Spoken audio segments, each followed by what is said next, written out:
साखी कहे गहे नहीं, चाल चली नहीं जाए, सलिल धार नदिया वह पांव कहाँ ठहराए। लोग साखी कहते हैं, शब्द कहते हैं, दोहा कहते हैं, श्लोक कहते हैं, शायर कहते हैं, सूक्तियां कहते हैं, अच्छे अच्छे वचन कहते हैं, लेकिन गहते नहीं, आचरण नहीं पकड़ते। चाल चली नहीं जाए, आचरण में आदमी नहीं चलता है। सलिल धार नदिया बहे पांव कहाँ ठहराए।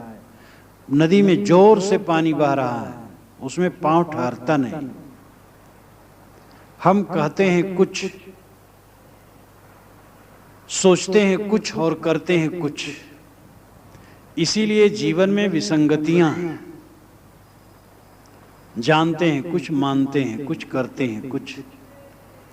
जो जाने वही माने, वही करें, और वही करें, वही कहें, तो हमारा जीवन संतुलित हो जाए। साखी कहे गहे नहीं।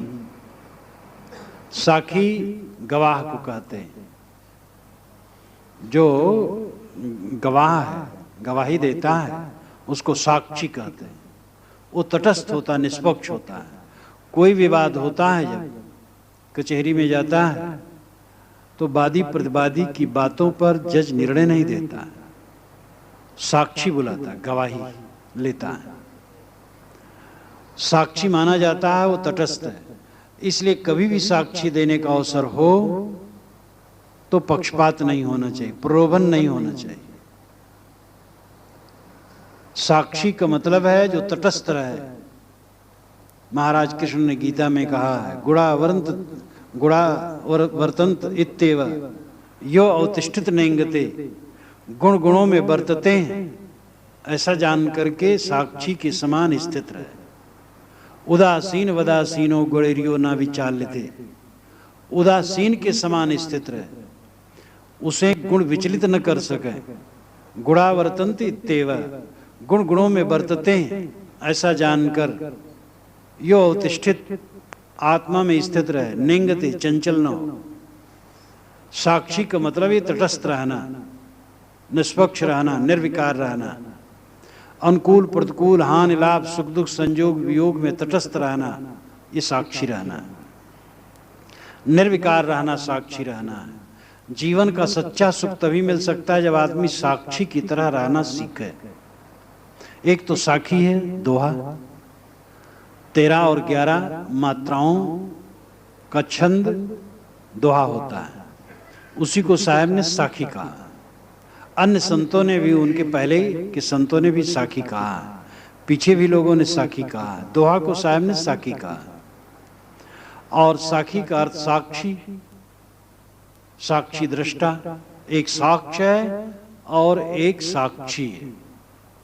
साक्ष्य है जो देखा जाए, और साक्षी है जो देखे। जैसे इंसान साक्षी है, और मान लो उसके सामने टेबल है, टेबल साक्ष्य है। तो साक्षी चेतन है, साक्ष्य जड़ है। जड़ और चेतन दो हैं। साक्षी, हर इंसान ये समझ ले कि मैं चेतन हूं, मैं साक्षी हूं। और साक्षी बन करके, साक्षी का अर्थ है तटस्थ रहना, निर्विकार रहना, निर्मल रहना। अनुकूलता आती है, प्रतिकूलता आती है, सुख आते हैं, दुख आते हैं, संयोग और वियोग होता है, सपने के समान बीत जाता है। हम आंदोलित होते हैं तो अपना बचकानापन जाहिर करते हैं। आंदोलित ना हो तो ही हमारी बुजुर्गानी होगी। अपने बचपन की घटनाएं याद करें, वह घटनाएं कहाँ हैं? जवानी की घटनाएं कहाँ हैं? आज से 10 बरस 15 बरस की घटनाएं कहाँ हैं? कल की घटना आज कहाँ है? क्षण क्षण सब कुछ बदलता है। भावुक बन करके विचलित न होना चाहिए, तटस्थ रहना चाहिए, निर्विकार रहना चाहिए। जो इस प्रकार साक्षी बन करके जीता है, वो सच्चे अर्थ में सुखी होता है। लोग कहते हैं आत्मा साक्षी है, ब्रह्म साक्षी है, मैं आत्मा हूं, ब्रह्म हूं, लेकिन चाल में नहीं चल पाते हैं। जरा सी बात आई घबरा गए, थोड़े दुख में दुखी, सुख में सुखी। आत्मज्ञान की बात तो खूब झाड़ देते हैं, लेकिन छड़े रुष्टे छड़े तुष्टे रुष्टे तुष्टे छड़े छड़े, तो ये ज्ञान की बात काम नहीं कर सकती।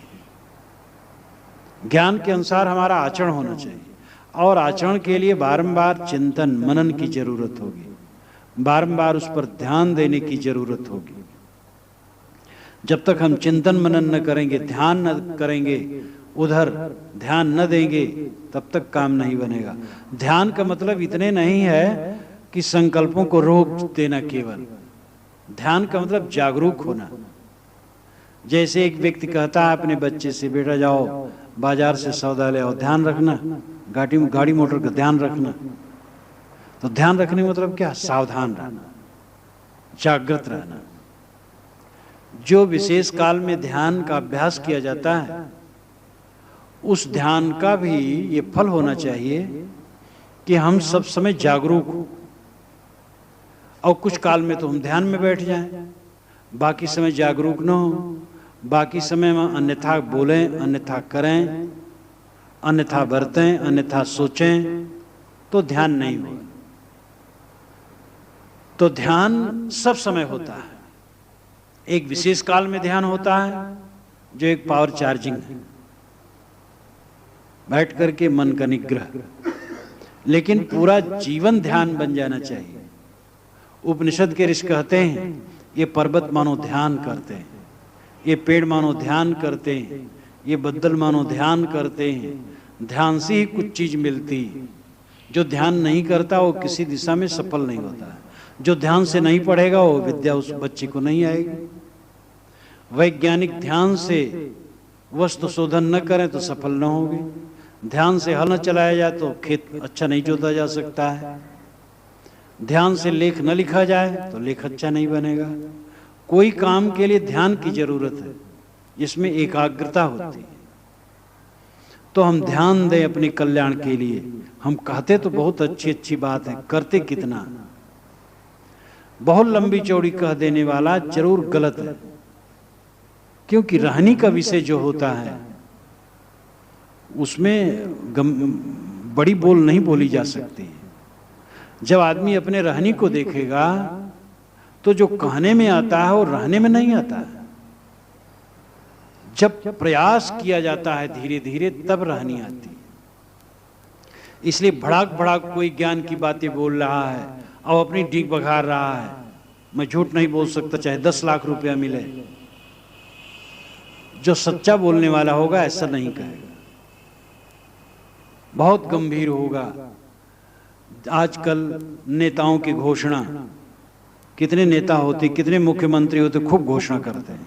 10 लाख यहाँ, 20 लाख वहाँ, 50 लाख वहाँ, घोषणा करते जाते हैं और नई नई स्कीमें बनाते जाते हैं। घोषणा हो जाती, काम कुछ नहीं होता है। घोषणा को देखते हुए काम बहुत थोड़ा, घोषणा बहुत। तो इस प्रकार राजनीतिक बाजी भी दूषित है। विवेकवान घोषणा नहीं करता, कर्तव्य करता है। हम अपने अंतर को देखें और अपने आप को परिवर्तित करने के लिए चेष्टा करें। साहब कहते कहने वाले तो बहुत है, साखी कहे गहे नहीं। ज्ञान की बातें साखी दोहा श्लोक दृष्टांत तो कहते हैं, लेकिन ग्रहण नहीं करते। चाल चली नहीं जाए, आचरण में चला नहीं जाता है। सलिल धार नदिया बहे, पांव कहाँ ठहरा है। जोर से पानी बह रहा है, पांव ठहरता नहीं। तो इसमें हारने की जरूरत नहीं है। हमारे मन की विषयासक्ति रहनी में हमें ठहरने नहीं देती है। जो आदमी अपनी विषयासक्ति को, मोह के आवरण को जितना कम करेगा, उतना वो रहनी में ठहर सकेगा।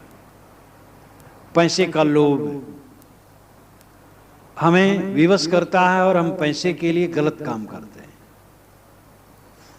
सम्मान, धन और चीजें, मोह माया भय, अनेक कारणों से हम गलत काम करते हैं। और उसके मूल में हमारी कमजोरी, इंद्रिय लंपटता, संसार से बहुत सुख पाने की इच्छा। जो बहुत सुख पाने की इच्छा करता है वो बहुत दुख पाता है, और जो सुख पाने की इच्छा को घटा लेता है उसका दुख भी घटने लगता है। और जो बिल्कुल सुख की इच्छा छोड़ दे वो महासुखी हो जाता है। ऐसा उल्टा रास्ता है। जो सुख की इच्छा छोड़ देता हो हर समय सुखी है। इंद्रियों से सुख पाने की इच्छा, ये पागलपन, जिसने छोड़ दिया हर समय सुखी है। और जितना सुख चाहेगा उतना दुख पाएगा, उतना भटकेगा।